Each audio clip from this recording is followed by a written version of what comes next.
Alright, so, I've been asked recently why I've changed the service policy, labor rates, and fees, and a bunch of things, and I'm just going to go ahead and explain it now as we sit here.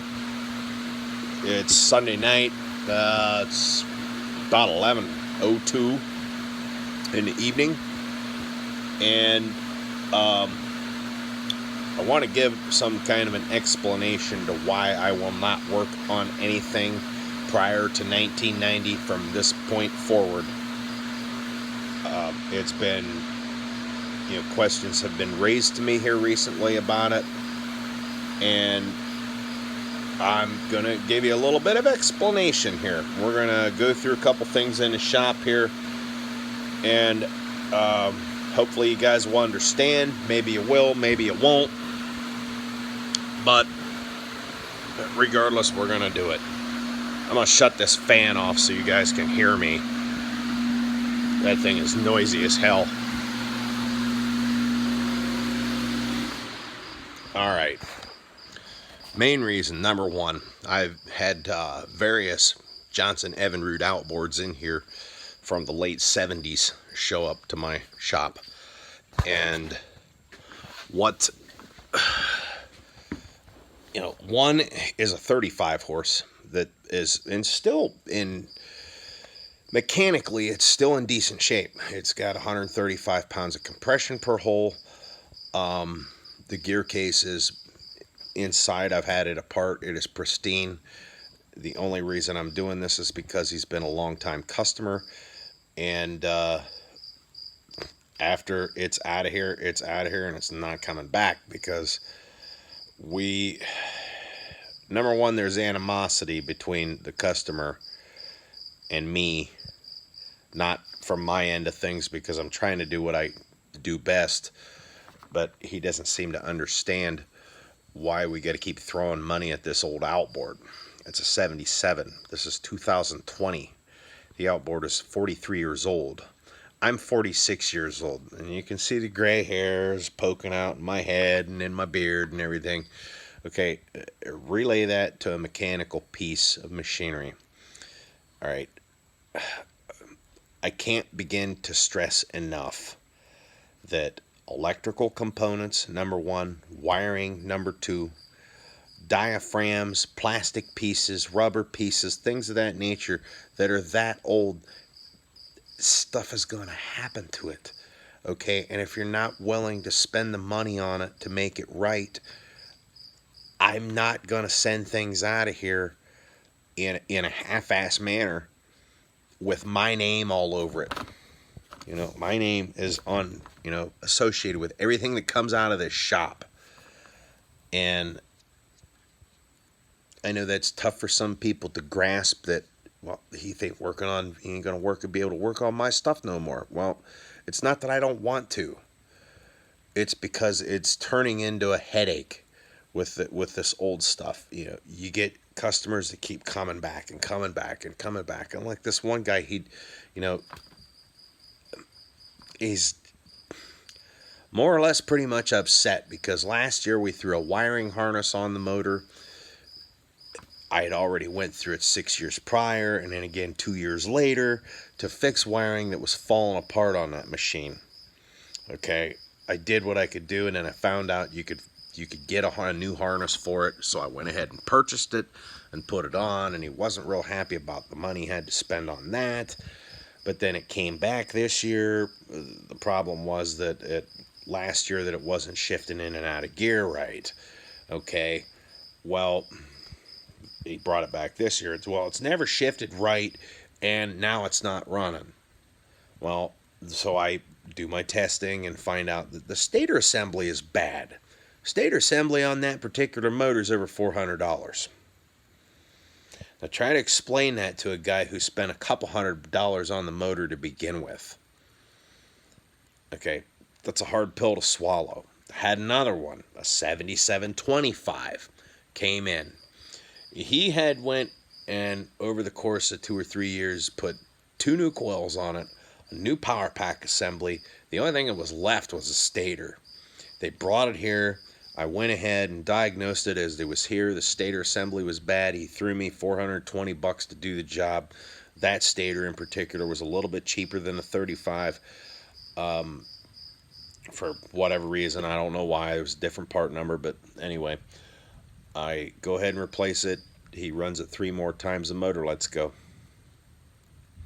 Okay, it's either a rod bearing or crank bearing got washed in it, and now the motor's junk after he just dumped, you know, $420 into it.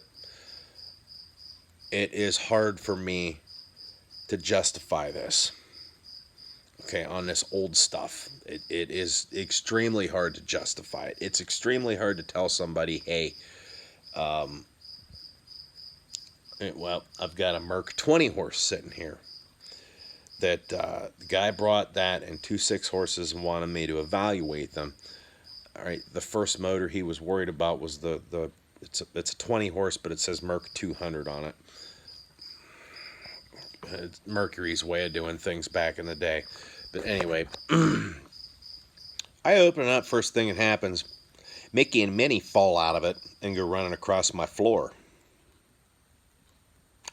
So I got a huge rat's nest in there, mouse nest. There's, walnuts sitting in it. There's, insulation. They've eaten the sound deadening off the hood, and they've got into the wiring. Now, on those old Mercs and even the old OMC stuff, the wiring inside is not copper. It's not tinned copper marine grade wire like we have now, and like they started into the 80s when they started doing this stuff with the upgraded wiring. It was copper stranded, multi-conductor wire that had no coating on it. Okay, so what do mice do? They eat, they urinate, they defecate, and they make little mice. All right.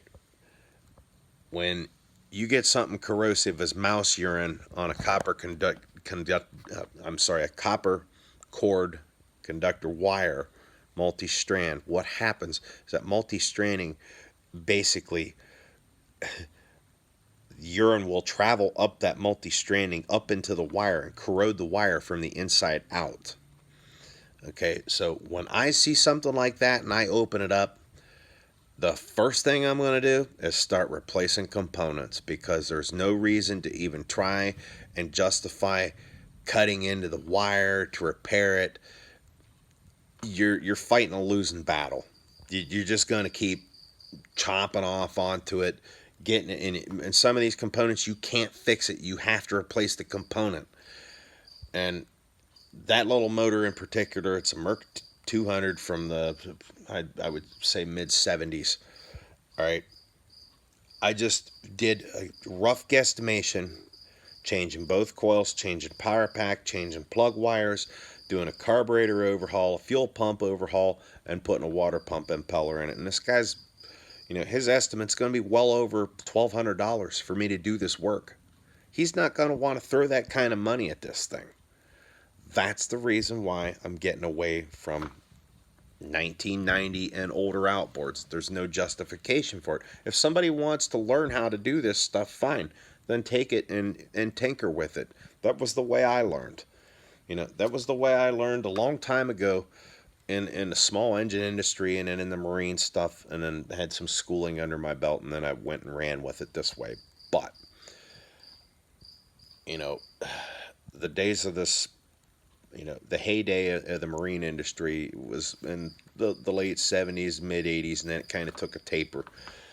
And all these motors were good motors back in the day, but it's so hard to tell somebody, hey, look, this is what we need to do. This is the kind of money you're talking. And they look at you cross-eyed like, what are you talking about? I only spent $130 to buy the outboard. Okay, that's why. I apologize to anybody in advance that wants to try to bring me something to have me work on it, but I will not touch anything below 1990 anymore. I hope people understand, and it's just the way it's got to be. The very, very old antique stuff I still will mess with, because generally, unless it's been, you know, drugged through a barn, or I've had some pretty sweet old antiques in here. So more or less it's upon evaluation, but it, generally, if I'm finding it, you pulled it out of a barn and it's sat for 20 years, it's not going to get worked on by me. It just won't. It's not worth the headaches, and then it's not worth having a customer that's, you know, gonna have animosity towards me because they felt I didn't do the repair properly or to the full extent. Even though, you know, you try to do your best and do it as cheaply as possible, but unfortunately that just doesn't happen anymore. So there you have it. Um, we might do some more videos on this page in the future. Who knows? It's thundering. It's late. I'm going to bed. Thank you. Have a great, wonderful day, and stay tuned.